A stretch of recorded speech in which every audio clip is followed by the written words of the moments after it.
Hello and welcome to another episode of the Working Conversations podcast, where we talk all things leadership, business communication, and trends in organizational life. I'm your host, Dr. Janel Anderson. Have you ever spent more time than you'd care to admit searching for a document, only to find multiple versions scattered across your hard drive or cloud storage, or maybe not find the document at all? Or you open your inbox only to be paralyzed by thousands of unread emails staring back at you? Well, welcome to the world of digital clutter, a problem that sneaks up on us as we juggle apps, files, emails, and endless notifications. In today's episode, we're diving deep into the digital mess that's weighing us down and, more importantly, giving you actionable tips to reclaim your digital space. It's time to stop letting digital clutter hijack your productivity and your sanity. Okay, so this is embarrassing, but in full disclosure, this is a very relevant and personal episode. For the past couple of months, I've been battling disk space on my computer and working memory on my computer. I'm likely to have a dozen or more browser windows open, each with anywhere from 10 to 50 tabs open all at the same time. And I am not even exaggerating here. I wish I were. I have a high-capacity computer with an incredibly fast processor, so it can handle all of that until it can't. And then everything comes crashing to a halt. Some of what's open on my desktop is in use. Some is aspirational, like I hope to get back to that task today. Some of it is a form of memory. Don't forget to read that article. So I leave it open, but I don't schedule time for myself to read it. And on it goes. And with my hard drive, I have a lot of big files. As a keynote speaker, I have tons of video footage to review from past speaking engagements, maybe to include with an upcoming promotional reel or on social media. And I've got audio files. I record myself speaking so that I can review my presentations and improve both my content and my delivery. And then, of course, there's the podcast. So files are recorded locally on my hard drive, audio for the podcast platform syndication, and video for YouTube. And then there's every other document, article, video, podcast episode, or anything else I am the consumer of. Things I mean to read, watch, or listen to, or documents that I'm working on. Things that I want to consume, even when I don't always have time to. My heart's in the right place, and my brain's appetite for new information is bigger than the open space on my calendar. And don't even get me started on what a hot mess my inbox is. Inbox zero is a pipe dream for me. Probably never going to happen in my lifetime. So yes, this is a personal issue for me. In my quest to solve it, I started researching it to see if I'm alone in this and to see what strategies are out there. And it turns out I am not alone in this at all. And as I was researching what to do about it, I thought that you would want to know what I found out. Either because you can use it yourself, because you are a victim of your own digital clutter as I am, or perhaps you know someone else who is, and you can pass this episode along to them. So let's get into it. Here is the deal. As we look to the future of work, the problem of digital clutter is only set to grow. With the rise of remote work, a paperless office, artificial intelligence, and increasing reliance on digital tools, the sheer volume of information that we need to manage will continue to explode. As businesses embrace new technologies and data-driven processes, the digital landscape will become even more and more complex than we find it today. Without intentional strategies to declutter and organize, workers like me and you risk being buried under the weight of emails, files, apps, and notifications. In the future of work, the ability to manage digital clutter won't just be a nice to have. It will be a critical skill for maintaining productivity, focus, and mental well-being in an ever-expanding digital world. So again, my friends, this is only going to get worse as the landscape continues to shift and change. And digital clutter is one of those invisible yet very pervasive issues that can really creep up on us. In a world where we're constantly bombarded with emails and notifications and files and apps, it is so easy to overlook how much digital stuff is accumulating in our lives. And this clutter doesn't just take up space on our devices, it also impacts our mental bandwidth, our productivity, and our sense of control of our lives. So, for this episode, I want to start by discussing the problem itself and then shift into some practical solutions. So, let's look first at the rise of digital clutter.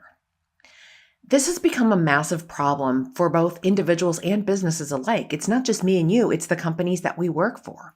With the average knowledge worker dealing with over 120 emails per day, which is a statistic that comes from a recent study by Venn Gage, and I think this number sounds actually quite low, but 120 emails per day per professional is what they came up with in their study.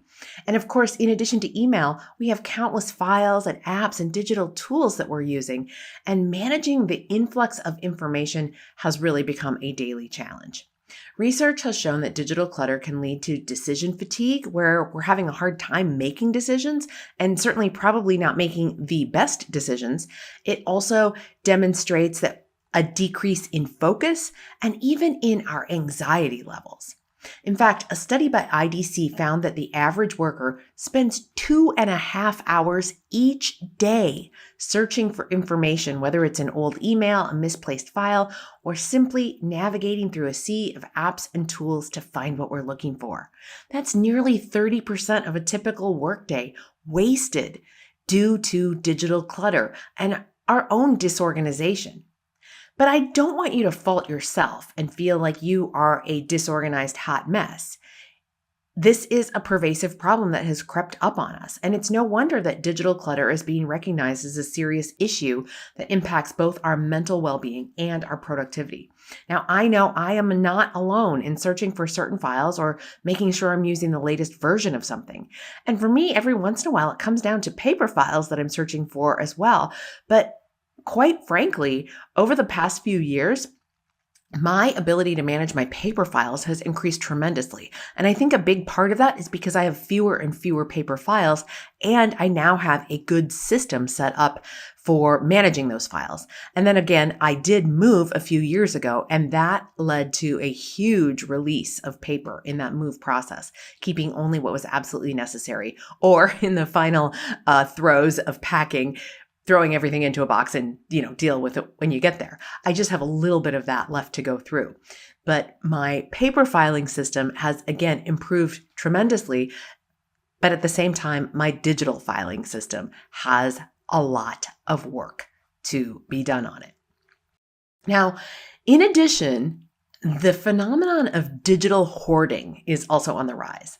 So this term digital hoarding refers to the excessive accumulation and reluctance to delete or release or organize digital files, emails, apps, and other data. So just like physical clutter, this accumulation can be overwhelming and contributes to our stress levels. It often stems from a fear of maybe needing the information at a later date, or an emotional attachment to digital items, much like physical hoarding. The behavior leads to cognitive overload, decreased productivity, and potential security risks as people struggle to manage their ever-growing collections of digital clutter.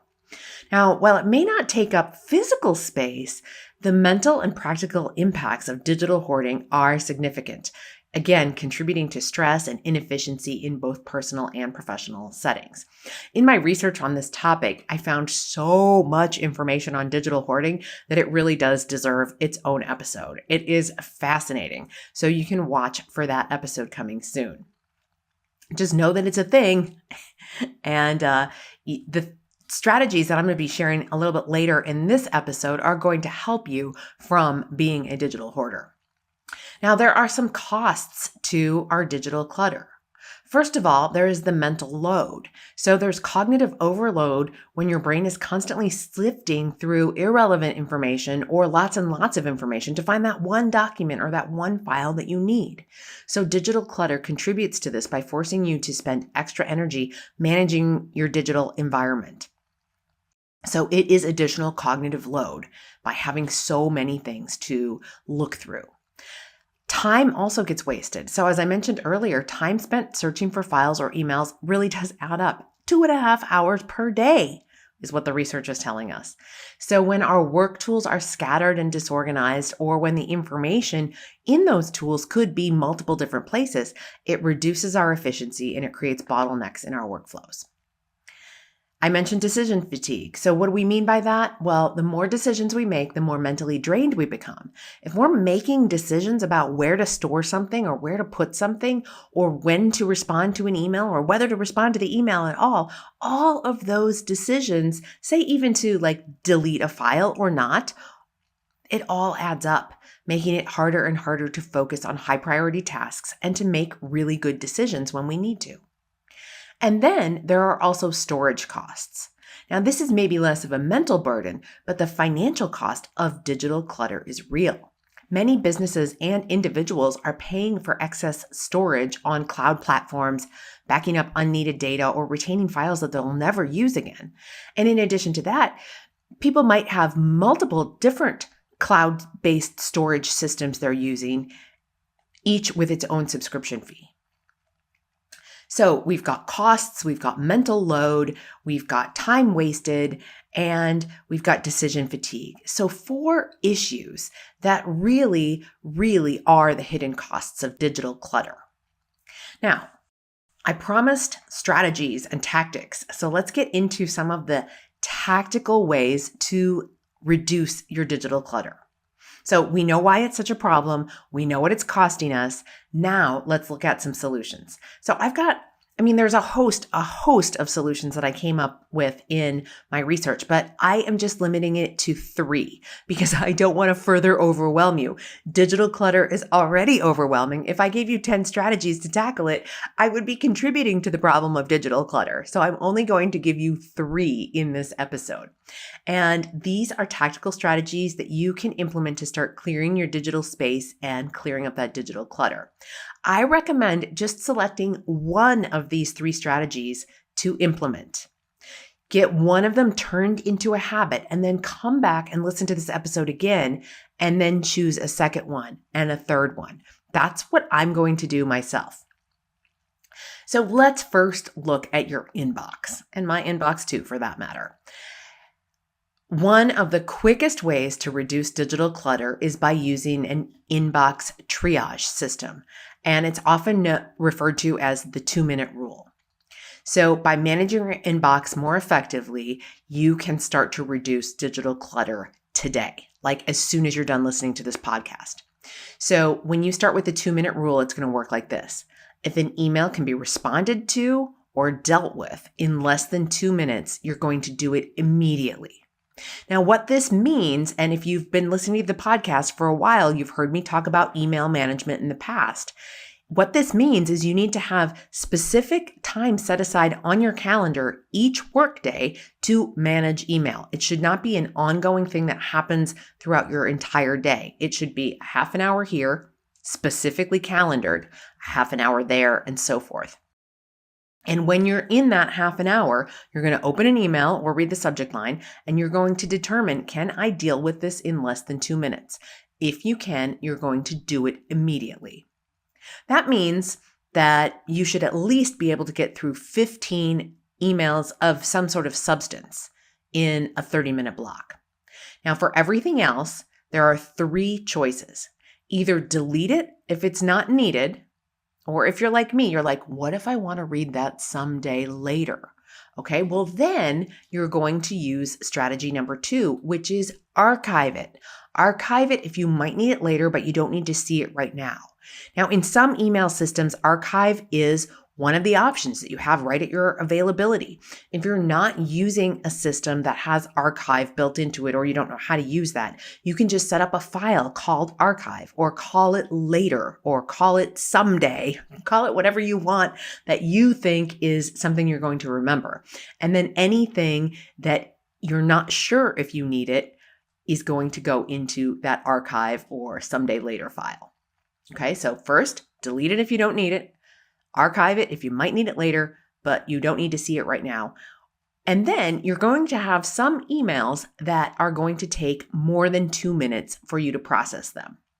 It might be a more thoughtful response. It might be that you have to look up some information. It might be that you have to consult with some other people or attach some documents that aren't finished or ready yet. So in those cases, you're going to tag it or file it in a folder for easy retrieval. If it's part of an ongoing project, you're going to put it in that project folder. If it's something that needs to be done by the end of the day, maybe you have a folder in your email called Today or EOB, end of business, and you're going to put it in there just so you're not seeing it, because if you have to reprocess the same email, that's additional cognitive load for the same task. Okay, so let me just review those three things. First of all, if it's 2 minutes or less, you're going to do it during a block of designated email time. If you don't need it, you will delete it. If you're not sure if you need it or you want to look at it later, you'll archive it. And if it's something that's going to take 2 minutes or longer, you're going to tag it or file it in a place where you can easily get to it and that you don't forget about it. So this is the strategy that's recommended by David Allen in his book, Getting Things Done. And almost any professional organizer out there will also recommend the 2-minute rule. And of course, if you've been around me any length of time, you know I'm a huge fan of David Allen and his Getting Things Done system. Now, a couple more things to quickly mention about email. If you are subscribed to things that are not useful to you, don't just delete them like I am inclined to do. Click through the unsubscribe sequence and actually unsubscribe so that you're not dealing with a deluge of email from that same sender, because chances are they're going to send you something later in the week or next week. So on the other hand, though, if the sender is your boss who's sending you too much email, there is no unsubscribe button. You're going to have to keep that and deal with it.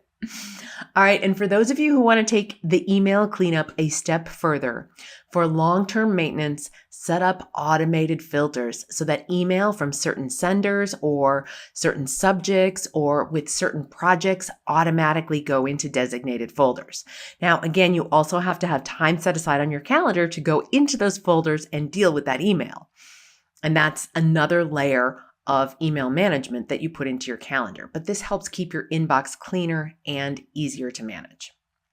All right, now we're going to go on to the organization of your files, your documents, Word documents, PowerPoint documents, Excel spreadsheets, all of those kinds of files. So a common problem is that people have documents scattered across multiple cloud storage services and multiple places on their desktop computer, or in organizations, you probably have multiple shared drives that other people can get to as well. And you might even have external drives connected to your laptop or desktop computer. And there's just a host of places for your files to hide out if you don't have a really carefully planned strategy for how you have your file system set up. So one of the best strategies is to implement something called the one home rule. So you're going to designate one primary location for all of your important files. That might be on your hard drive, provided you back it up regularly to the cloud or to an external hard drive. It might be to a shared drive if you're in an organization that uses something like SharePoint or some other shared drives where you can easily put things that then get, again, systematically backed up. Or it could be in various cloud storage services like Dropbox or Box.com or Google Drive. There's lots more too. Those are just a few that come to mind. But the idea here behind a one home rule is that you commit to storing all of your new files in the one spot that you've chosen, and you systematically migrate older files there as you use them. So from there, you're going to organize your files into a relatively simple folder structure. And less is more in this case. So you want to create broad categories such as projects, clients, administrative, personal. And then within those broad categories, like if I have clients, and in fact, this is how my speaking clients are organized on my hard drive, I have speaking, and those are my speaking clients. And then there's a file folder inside that major speaking folder for each one of my clients. I do subdivide inside of the client folder if and when I do projects for them over multiple years. So if a client hired me in 2020 and they're hiring me again in 2024, I'll take everything from 2020, create a folder inside that client folder called 2020 and move all those files from into there. And then I'll start a folder called 2024 and I will put any new contracts, documents, PowerPoints, anything that goes with the project that I'm doing for them in 2024 in that folder. Because sometimes I'm making a, presentation file or an introduction that somebody's going to read when they introduce me to kick off a conference. And it's different from, 4 years ago than it is this year. So I want to make sure that I don't have to rely on looking at the file dates and things like that. So I will make a subfolder for that. But the fewer folders you have, the easier it is to find things. So I really want you to avoid the temptation to create overly detailed subfolders. The simpler your system is, the easier it is to maintain it. Now, my business is set up a little bit differently. I do use several cloud storage services for different things with different employees, different clients, and different vendors. And I'm not going to overhaul all my systems or insist that my clients or my vendors use the same systems that I do, just to have everything in one place. I think it would be a little bit unreasonable. And I wouldn't be very easy to work with either for the vendors whom I am a client or for the clients that I serve. So what makes it work for me is that I consistently use things the exact same way. It's not like willy-nilly. I use Dropbox for certain things. I use Google Drive for other things and so on. And again, sometimes when I'm working with a client, I'm using whatever system the client uses, and that's just the way it needs to be in order for me to be easy to work with.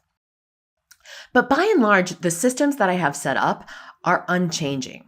So if it's Dropbox, it's always Dropbox. If it's Google Drive, it's always Google Drive. And I just know where those things are. And I am increasingly adding standard operating procedures that document where things are so that if I was passing off a task to somebody else and delegating, they would know exactly where to put the files or where to find the files. Now, where I can improve in this area, however, is on my local hard drive. So my file systems are rock solid for my client files, for keynote speaking and training, for my podcast files, and for my finances.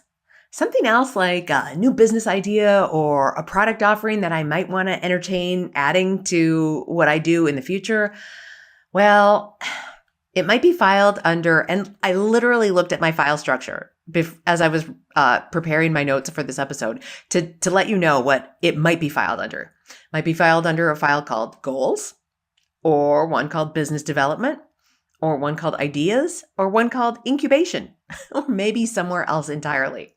These are all literally file folder names on my computer. So it's important to not have as many of those as I do. In fact, I should probably just lump them all together and put everything from all 4 of those into one category. Because again, this is why we spend time searching for files. All right, now my third strategy for you is desktop decluttering. And this is just a 5-minute daily ritual that I want to encourage you to use. And in fact, this is where I'm going to start. So a cluttered desktop, and that could be actual files on your desktop of your computer, it could also be files on your desktop of your actual desk, or multiple browser tabs open. These things are all a major source of distraction. So what I want you to start doing is set aside 5 minutes at the end of each workday to clear off your desktop. That would be your computer desktop, to close tabs on your browser, close the files on Word or Excel or PowerPoint or whatever other apps you're using. Even if that's the first thing you plan on working on the next day, close that file. Move files into their designated folders or delete them if they're no longer needed. If it's browser tabs, bookmark them into a meaningful file structure so that you can confidently close the tab and know that you'll be able to find that web page again when you need it, even if it's first thing the next morning. And it may go without saying, but I'm going to say it anyway.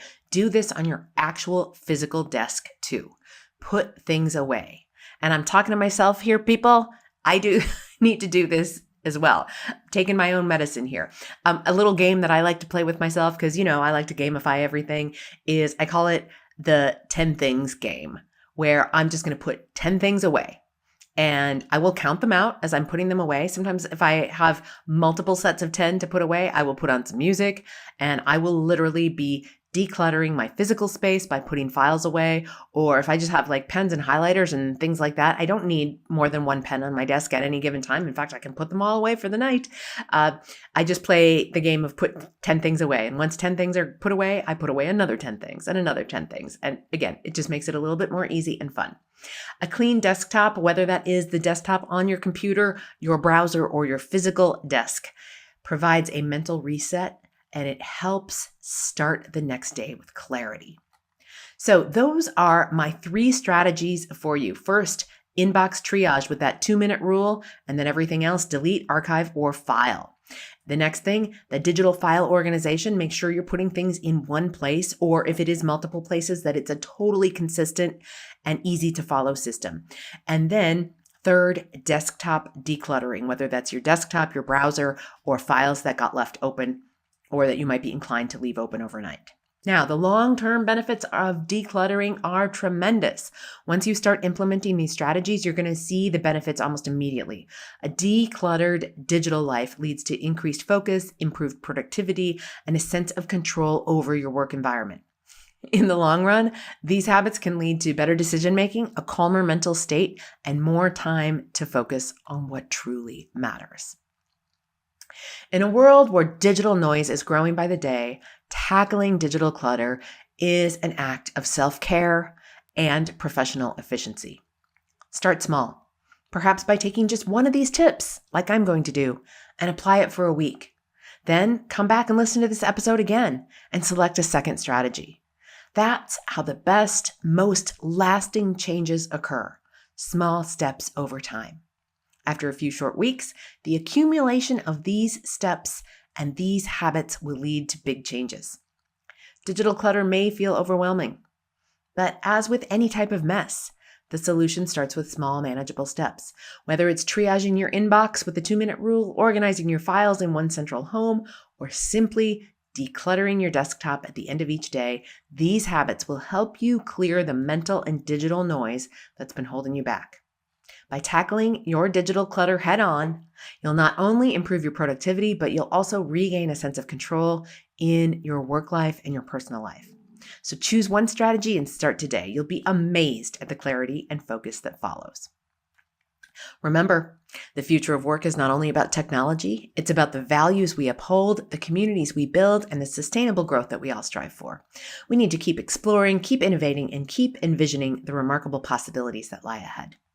As always, stay curious, stay informed, and stay ahead of the curve.